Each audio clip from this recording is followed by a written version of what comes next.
Alright guys, welcome to part 2 of this video. And as I was saying before, kids don't try this at home. Adults don't try this at home. Let the professional dummies like myself that are willing to take that risk so you guys can learn something, show you about what's inside. What fell out right there was the little button and the button. The bouton. Anyway, the button goes right there.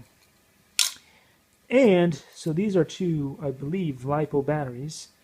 The experts can tell me if they're not.